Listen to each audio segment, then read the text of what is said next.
और चलिए अब बात करेंगे खबरों की। अविश्वास प्रस्ताव पर आज से लोकसभा में चर्चा होगी। चर्चा में आज 12 बजे राहुल गांधी बोलेंगे, पीएम मोदी 10 अगस्त को जवाब देंगे। मणिपुर मुद्दे पर लाया गया है अविश्वास प्रस्ताव। अविश्वास प्रस्ताव का फेल होना तय है। संसद में लाए गए विपक्ष के अविश्वास प्रस्ताव पर आज से चर्चा शुरू होगी। इसके बाद 9 और 10 अगस्त को इस पर चर्चा होगी।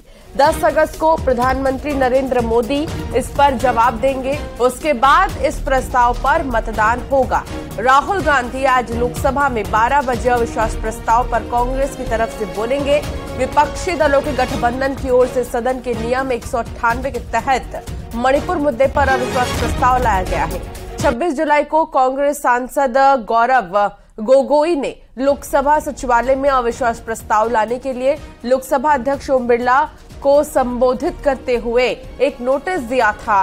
स्पीकर ने अविश्वास प्रस्ताव के नोटिस को मंजूर कर लिया था। तो ये विपक्ष का अविश्वास प्रस्ताव के समर्थन में कौन कौन है ये आपको हम दिखा रहे हैं। और देखिए, जिस तरीके से कांग्रेस की तरफ से लाया गया अविश्वास प्रस्ताव, 50 कांग्रेस के ऐसे सांसद हैं लोकसभा में मौजूदा समय। टीएमसी के कितने हैं वो आपको हम दिखा रहे हैं। इसके अलावा बीएसपी के कितने हैं और तमाम अन्य जो राजनीतिक दल हैं उनके कितने हैं। कुल मिलाकर अगर देखा जाए तो बहुमत से कम है अभी, और समर्थन चाहिए और भी पार्टियों के विपक्षी को अविश्वास प्रस्ताव पास कराने के लिए। लेकिन अविश्वास प्रस्ताव में अगर बहुमत से ज्यादा वोटिंग नहीं मिले विपक्ष को, तो ऐसे में ये पास नहीं हो पाएगा। फिलहाल आज की बात करें तो आज सदन में इसको लेकर बात रखी जाएगी। मणिपुर हिंसा को लेकर अविश्वास प्रस्ताव का फेल होना तय माना जा रहा है, क्योंकि फिलहाल वो आंकड़े नहीं मिल रहे हैं जो आंकड़े चाहिए। अविश्वास प्रस्ताव लाने की वजह क्या है ये भी आपको बता देते हैं। कोई भी सांसद अविश्वास प्रस्ताव तभी लाता है जब वो किसी भी फैसले से सरकार के या किसी भी व्यवस्था से खुश नहीं होता है।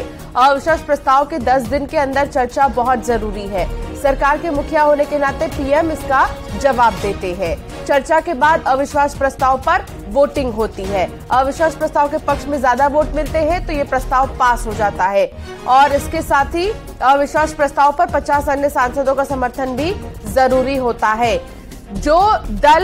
जिस राजनीतिक दल से अविश्वास प्रस्ताव आता है उसको दूसरे विपक्षी दलों का समर्थन भी बहुत ज्यादा जरूरी होता है। यूपी विधानमंडल का आज मानसून सत्र का दूसरा दिन है। सदन की कार्यवाही सुबह 11 बजे शुरू होगी। सदन में आज भी विपक्ष के हंगामे के आसार हैं। सत्र का जो पहला दिन रहा वो काफी हंगामेदार रहा। विपक्ष विशेष रूप से समाजवादी पार्टी के सदस्यों ने महंगाई, कानून व्यवस्था और मणिपुर हिंसा पर निंदा प्रस्ताव को लेकर जमकर हंगामा किया है। विपक्षी पार्टियों के हंगामे को देखते हुए विधानसभा अध्यक्ष सतीश महाना ने विधानसभा के मानसून सत्र की कार्यवाही को स्थगित कर दिया है और आज सुबह 11 बजे से सदन की कार्यवाही जो है एक बार फिर से शुरू हो जाएगी। हालांकि आज भी यही देखने को मिलेगा खूब हंगामा, क्योंकि लगातार विपक्षी पार्टी जो है वो मणिपुर हिंसा को लेकर चर्चा करना चाहती है। लेकिन स्पीकर का साफ तौर पर कहना है, सतीश महाना ने साफ तौर पर कहा है कि जो स्टेट के मुद्दे हैं उन पे ही चर्चा की जाएगी, जो उत्तर प्रदेश के मुद्दे उन पर ही चर्चा की जाएगी। इस तरह से अगर दूसरे स्टेट की चर्चा की जाती है तो फिर अलग अलग और भी ऐसे मुद्दे हैं, चाहे बात राजस्थान की, हरियाणा की, पंजाब की जाए, फिर उनकी भी होनी चाहिए। लेकिन विधानसभा सत्र की अगर बात की जाए, मानसून सत्र की अगर बात की जाए, तो सिर्फ उत्तर प्रदेश के जो अहम मुद्दे हैं उन पर ही चर्चा होनी चाहिए। हालांकि अब ये कहा जा रहा है कल जिस तरीके से हो हंगामा देखने को मिला उसकी वजह से जो सदन की कार्यवाही रही है उसको स्थगित कर दिया गया है और आज 11 बजे सदन की कार्यवाही दोबारा से शुरू होगी। हालांकि तमाम ऐसे मुद्दे हैं जिन पर आज चर्चा